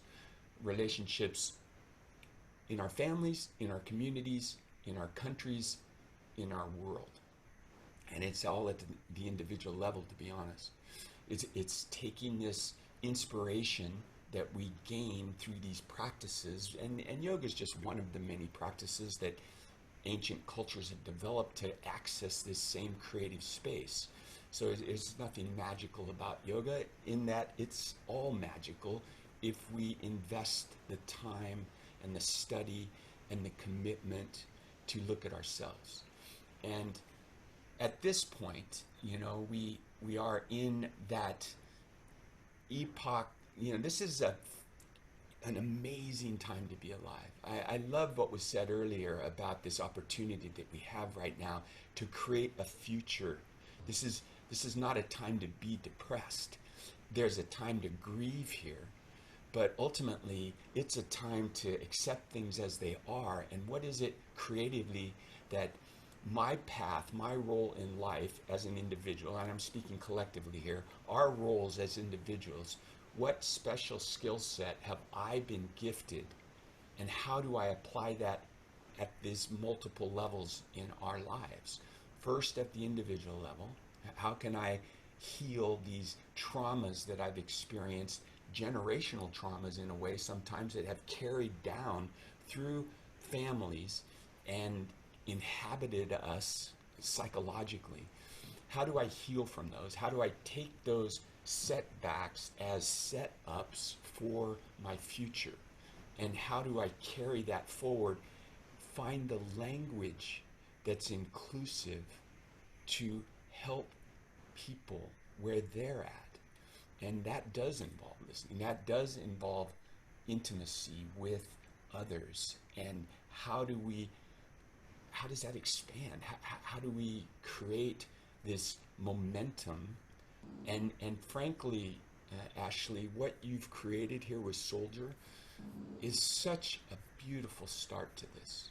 It's such a perfect vehicle that I hope just exponentially grows. Because we're all, the people that I've seen you bring to this group, and especially this particular event, are all people that are doing their work and are all available to be vulnerable, to show up and learn if they say something wrong, or if I say something wrong, that I can take that situation as people communicate feedback to me. Here's a different way to see it, and that's where growth occurs. We have to understand that all these appearances on the news are really opportunities to grow, and we've tried many different things, and the momentum now seems to be in our favor in a way. Here's an example. I live in a town of 40,000 people. I think the percentage of black people in this community is 0.004. So there's so few black people in the community that I live in. And 2 nights ago, there was a protest here of, they estimate, between 12 and 15,000 people downtown. What is that saying to me, or to anyone that sees this? That over 25% of the population of our town are showing up and demanding change. And this wasn't just one event. This is like the 5th night of events that have consistently been building bigger and bigger and bigger. How is that possible in essentially an all-white town? I don't know. Is it change, real change happening? Are the conversations that we're having as a community changing? And the answer for me is yes. And this event that you've put together is another inspiration for me personally. We're capable, and we are all in a role to act. And the actions are going to look uniquely different. And I'm honored to be in the company of all of you. I'm in awe of all of you. And I think, hopefully, Talaya, that's addressed what you asked me to address.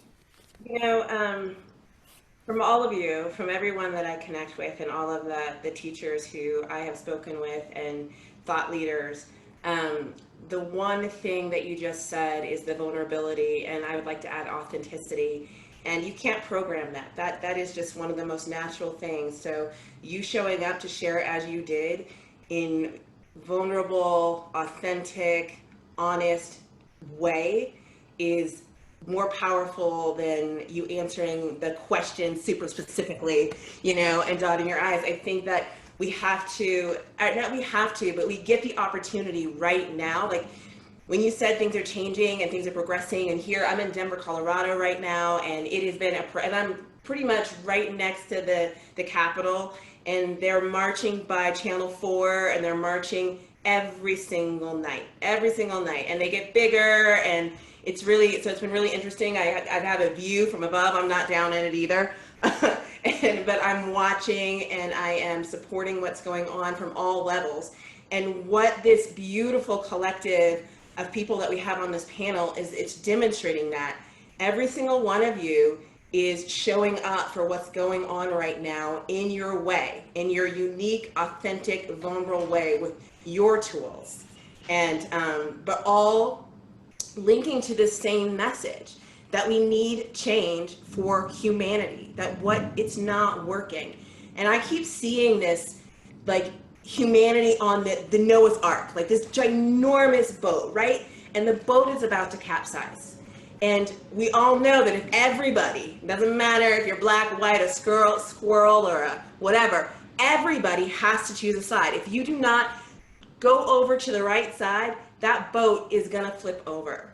This is that time. This is that time where you're choosing a side, and every single person on this panel is choosing a side of humanity.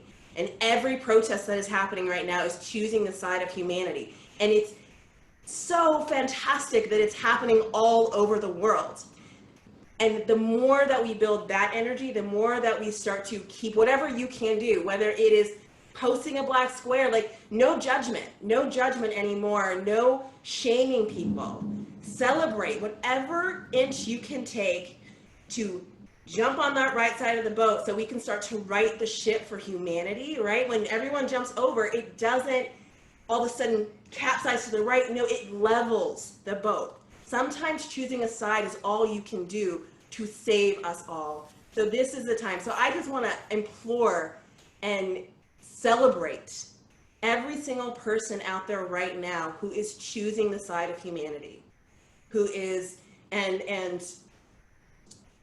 as a Black woman and being a part of the devastation that is going on in our Black community, there's something, I just want to thank you. I want to thank you because you're strong. You're super strong. It is not by accident that, you know, it's happening to us. We have been trained and bred and built for this. We have built a strength through having to survive and having to figure out how to use our words and how to figure out how to protect our children. And now we can take that voice that we have cultivated through pain and through tragedy and through trauma, and we can teach others. You know, you are an example right now that it is time to choose a side. So when you are saying all Black Lives Matter, Black Lives Matter is humanity matters. Humanity matters, right? And so I just applaud every single person who is stepping out on the side of humanity right now. And I do think that we can take this momentum and use it in our financial district. We can use it in our voting. We can use it in raising our youth. We can use it in our families. We can use it in the food that we're putting in our bodies, how we spend our dollars. There's not one part of our systems that will not be affected if we all choose to stand on the side of humanity. I just trust that emphatically, and I'm so grateful for every single person who showed up here today to listen. Please reach out to any of our panelists. They are all speaking. Follow them, ask questions. You can continue to ask questions. We are over in time right now, and I love that, but I do want to give anybody else out there an opportunity to ask a question. Panelists, if you have anything else you want to answer or want to say, please say it. I seen in the comments that I think it's Eric wanted to say something. Eric. Yes. Let me introduce Eric really quick. So Eric is a friend who was on the police force for 25 years and is retired as a white male policeman. So I think it's very fitting that he's here, and I'm really grateful that you are here, Eric. Thank you so much for being here, and fire away, please. Thank you. First of all, it was just such an amazing, moving experience to be sitting here and listening, and just your panel was fantastic. And to being in that place, I know you guys spoke of listening, and just sitting there and go, okay, like I'm gonna sit and really listen, and being that, and I took notes from everyone. So, and just knowing who your audience sometimes is. So, you know, as you're talking, I think it's great to, and I mean, the talk of the elephant was beautiful. I've never heard that before. And so, of course, I'm holding on to a piece of the elephant that is different from your piece. So I was really trying to listen and trying to be in that listening of what's going on. Just one last thing I want to say is I am teaching a course already, and I know the breath came up a lot, and I hear you, man, when it's breathe, and George Floyd couldn't breathe, and it crushed me, crushed my soul. It's so against what I stand for and who I am. I have a class already that I've been teaching in law enforcement for the last year and a half in California called Mindful Breathing and the Art of Keeping the Peace. And I won't dive into that. I'm gonna let it go because I know we're already over time. But what I want to do is just share my poem that came from the class earlier. And this is how it goes. It says, I am called to let go of everything, to be reborn anew, to serve everyone unconditionally, to love myself, my family, my friends, my neighbor, my foe, my enemies, strangers, everyone. Yes, you. I am called to love. Thank you. Thank you, Eric. Thank you, Eric. Can I say one thing? This is Thaddeus. Is it okay? Yeah, please. So, Eric, I really appreciate what you just said. And so I just want to say, hey, man, love from me to you. And stay blessed. And so, but one thing I just want to say that today when we were doing Black Men Standout, there was 150 Black men there, and I'm the photographer. And it was a homeless, I wasn't, I'm not being paid for it. My contribution was my camera.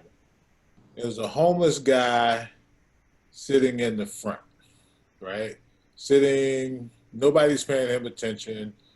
Everybody's going by him to look at, and he's white, to look at the black guys because the black gentleman holding, like I said, was holding the signs. And the building behind us was actually a slave auction building. And so that's interesting too. But I found that I was the only one that took that gentleman's picture with the black man behind it, because his sign said, "Seeking human kindness." Right? And so when I think about what I learned on this panel, because I actually learned a lot, that to me sort of is that narrative that I walk away with when we talk about fear, vulnerability, love, and those other components, is just what that homeless gentleman had on his sign: seeking human kindness. So I just want to say, Ashley, thank you. Talaya, it was great to meet you. And to the other panelists, I'm going to be looking up. I'm still going to eat my red meat, but but I do want to say thank you. I just want to go back to Eric and say thank you for sharing. I appreciate it. Love to you. And this has been amazing, an amazing afternoon. Yeah. Well, wrapping up, and just one more, if anybody else, any other panelists want to say anything really quickly. Yeah, something quick. Like Eric, I see your pain and I feel that, and I just want to honor your vulnerability, because that's something that I think we should celebrate, right? So thank you for feeling compelled to share, and I honor that, and that's all I really want to say. Like, I can see, I feel it. Like, I'm an empath. I feel that you are loved, you're held, you're appreciated, and your pain is our pain. Real talk. Because we have to create the human family by creating that connection with individuals in the moment. So in this moment, I hear you, I feel you. Be of good cheer. We're in this together, and what we don't like, we will create a new system. We have to, because the ancestors are calling us to do that. So be of good cheer, and thank you. Amen. Thank you, Reggie, for sharing that. Thank you. Yeah, a lot of shame is coming up, but I'm feeling that this is where it's at. So thank you, guys. Tyrone, do you have anything to add before we head out to music? I didn't have anything to add, but so many things came up for me as well. I definitely appreciate everyone's and courage to just step out and speak your truth. I think that's really important in these times, and it's always important. A lot of things came up for me listening. Eric, you said you were in law enforcement, and I remember being in a conversation with an officer a couple of years ago, and he said something that was pretty profound. And he talked about the reason why he retired. And he was talking about one time he pulled over 3 underage girls that were drinking. So they didn't have a license, they were drinking, and he was with his partner, and he took the kids home, or his partner took the kids home and says, "These children are too young to get in this kind of trouble." And then they drove off. And then they went to, a week before that, they had another experience where that didn't happen for a girl who looked different from those 3 little girls. And it constantly reminds me that we're at war with our identity. The biggest war on the planet is the war on identity. And everything that I've heard thus far is really addressing the identity of human beings and how we identify in this world. So I think one of the most important things that we can do as we talk about humanity is seeing the identities that we're at war with and trying to identify our blind spots and continue to converse with people that may make you feel uncomfortable. Oftentimes we rush to peace, and sometimes we have to sit in the things that are unpeaceful. There's no peace here. Let's sit in that and let's understand why I feel like there's no peace in someone telling the truth. And I think that's what needs to happen a lot more. And I don't want the momentum to just shift into just rushing towards let's just start the healing process. Let's just love and light, blessings, Ahimsa. I'm reminded of Gandhi. And Gandhi talked about Ahimsa quite often. And I heard his quote used over 4 times, maybe 5 times today. Be the change that you want to see. And we must remember who Gandhi was in Africa and how he used derogatory terms towards Africans. And that ruined his legacy today. He removed a lot of the murals because of what he said, and that was his legacy. But when he said, be the change you want to see, that's what elevated him, is he made changes that he knew wasn't right in himself. And he continued to work on it for years to come. And I think that's what's really important. And that's important to remember as you go through your journey and you go through some of the pain and the shame and the trauma and all of the feelings that you're going to feel along the way. I just want to say it's an honor and a pleasure to be here and continue to inspire yourself every day you wake up knowing that you do have that breath, and this is a gift and this is life, and we must continue to celebrate our lives and other people's lives, but let's not run away from other people's pain. Let's sit in it with them. Wow. That's actually was a perfect lead-in to Aaron Nigel Smith, and he has written a song. Tyrone, thank you for that. And I think it just brings it all together. A lot of us are feeling really uncomfortable, and to not, what do they call that? Spiritual bypassing, to not bypass these feelings, that these feelings are information, this uncomfort is information, what we're going through is information, and unless we really understand that information, how can we then change when we don't even really know and understand what it is we're feeling that we need to change? So, and listen, and find compassion and understanding, or work towards understanding of what others may be experiencing. I think those are really beautiful thoughts to move into.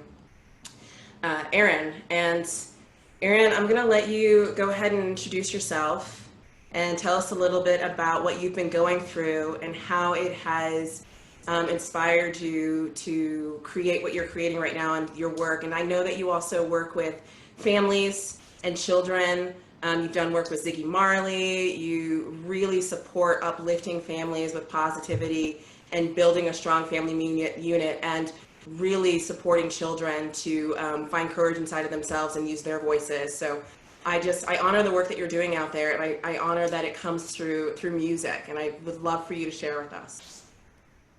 Thanks so much. I'm really grateful to be here. Thank you to every voice that I've heard today.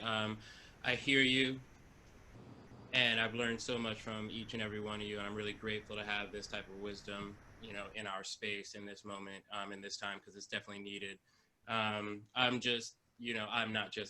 Aaron Nigel Smith. I'm a musician, I'm an educator. I run a nonprofit, One World Chorus, with the mission of just promoting peace and empowering youth around the world through the arts. And you can learn more about that just visiting oneworldchorus.org. And you can learn more about me at aaronnigelsmith.com. I just use music as a tool for empowerment and for bringing peace to the planet, or trying to bring peace to the planet. And so I'm a kind of man of few words, so I'll just let this song that came up for me last weekend, kind of speak for me.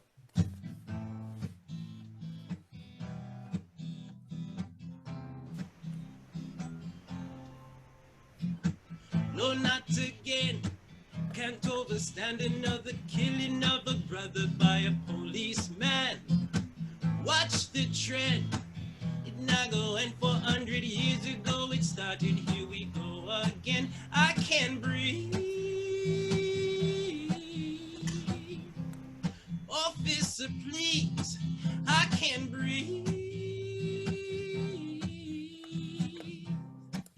I'm not resisting. resisting, I can't breathe.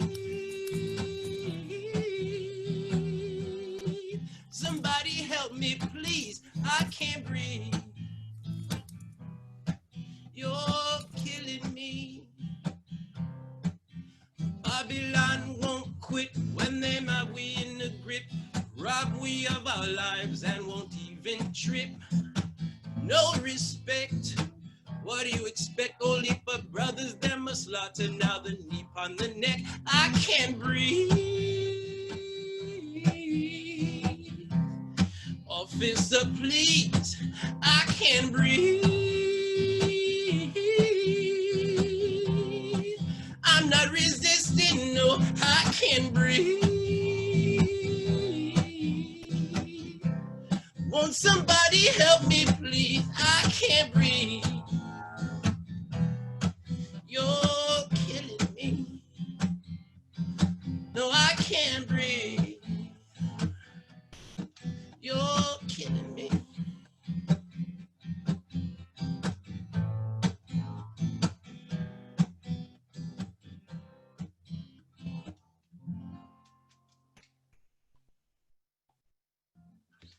Yeah, man. So I can't breathe, you know? That's what I feel.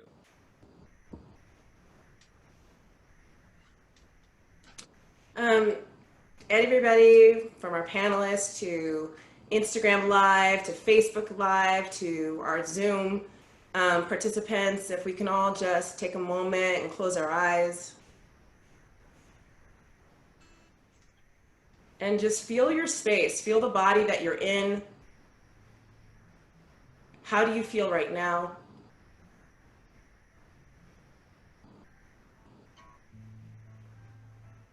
Can we all breathe into our bodies? Breathe in through your nose, take a big breath in. And then slowly let it out and see if you can let your chest soften, your shoulders soften, your whole being soften.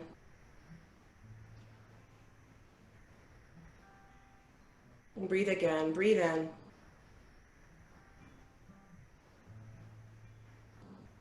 And breathe out. Acknowledge what you're feeling right now.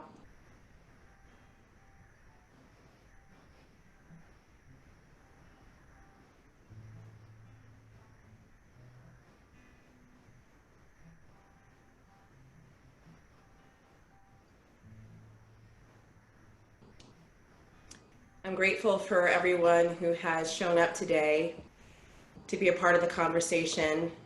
And my hope and my wish is that this is only the beginning of the conversation, and this conversation continues in your living rooms, it continues on your Zoom calls, it continues with yourself.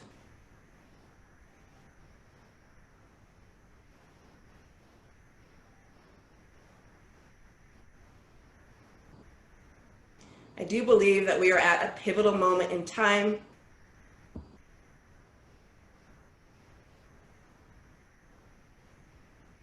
And for the survival of all of us, things must change. We can no longer go on living this way. We can no longer walk down the street and see harm happening to someone and not say anything.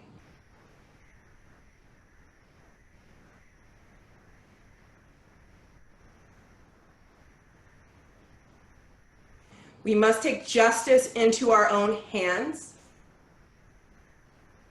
and show up for each other like we have never shown up for each other before. Whether you're scared, whether you don't know the right thing to do, you know how to give somebody a glass of water. Sometimes showing up can be just as simple as offering a glass of water. That can be translated to anything. And the more little things we do to show up for each other in humanity, to make sure that everyone is okay, that everyone will continue to have the right to breathe. It requires radical imagination. It requires conscious dialogue with ourselves and with others. It requires taking responsibility for our own actions and our own deeds.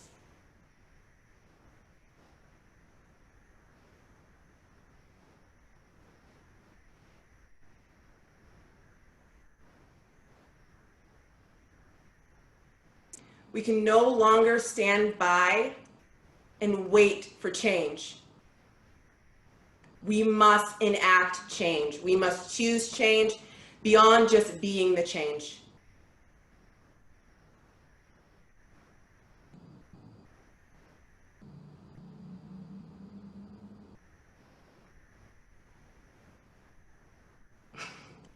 I'm just really, really, really moved and grateful to be a part of this experience with all of you. I want to thank you one more time. I'm going to pass it over to Ashley, who has been my partner in creating this event, along with the rest of our incredible team on the back end, who has really showed up to make this event possible for all of us to be here. And I'm just, Aaron, thank you so much for sharing that song with us. That was really moving. And again, I'm just grateful for each and every one of you. That's it.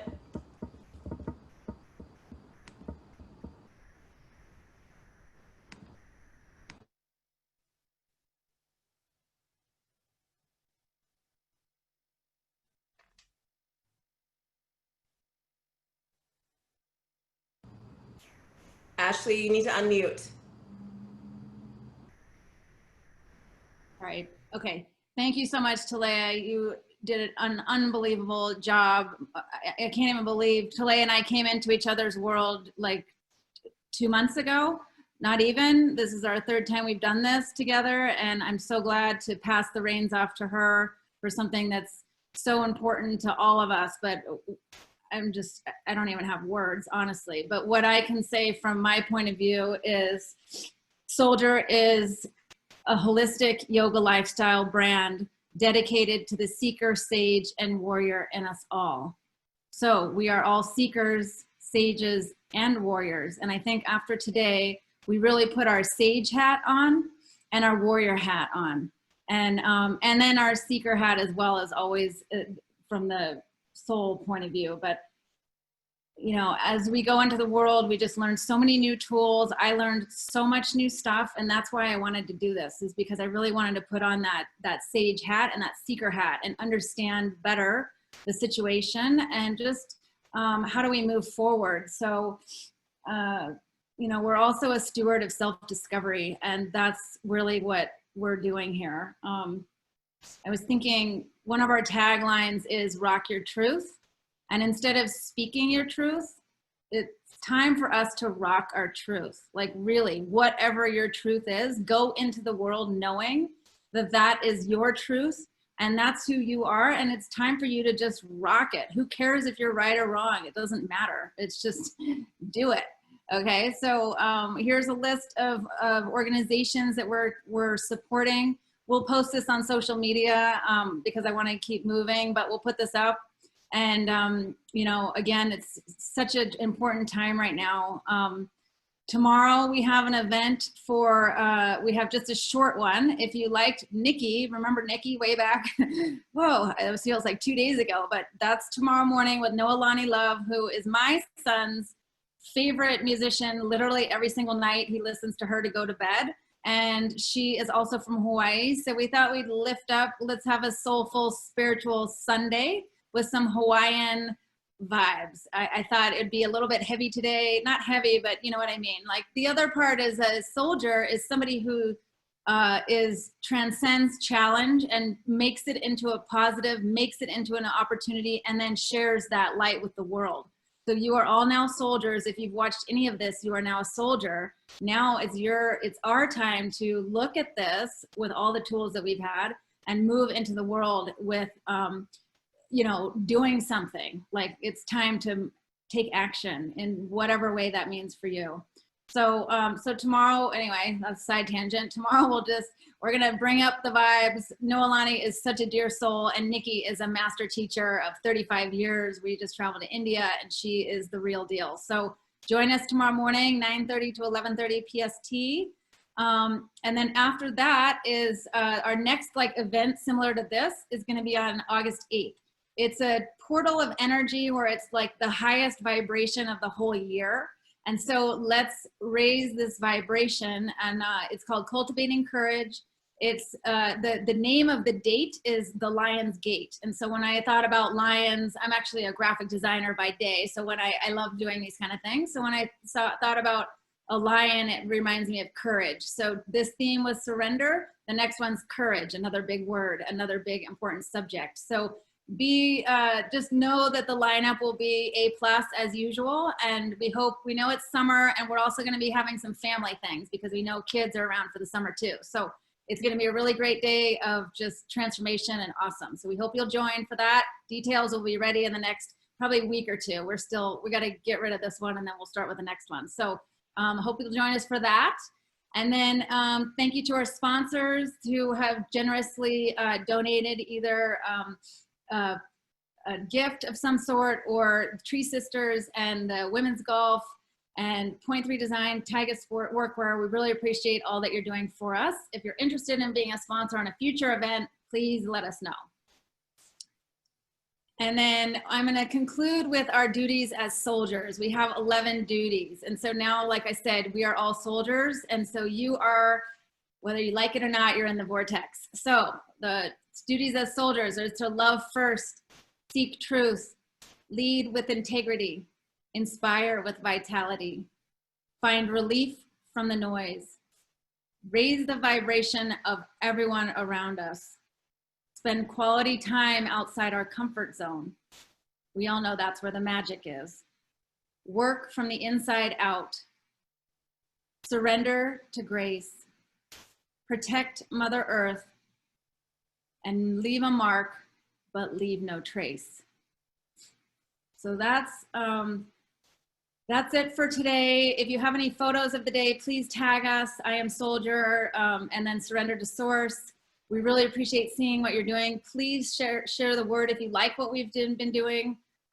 We really are just new, we're little, we're just the 4-person team. So thank you so much to Talaya, Sarah, Charlotte, and Sophia. They're the home team working so hard behind the scenes, and much appreciated. So if you liked what you saw tonight, please share. And we really are just so thankful to have you today. So now we can go take a breath. Okay, let's go breathe. We actually can I give one last shout out to Tree Sisters? Yes, oh yes, and Tree Sisters. So yes, please go to our website. You heard what we had to say about them. We're growing a forest. Please help us grow a forest. We spent a lot of time today getting this organized. We hope you enjoyed, and it's really, we really appreciate any contribution you're able to make. And it's kind of cool. Well, your $1 plants 2 trees. So that's pretty awesome. So please do that on our website, iamsouljour.com. All right. Thank you. Thank you, everyone. Bye. Peace. All right. Peace.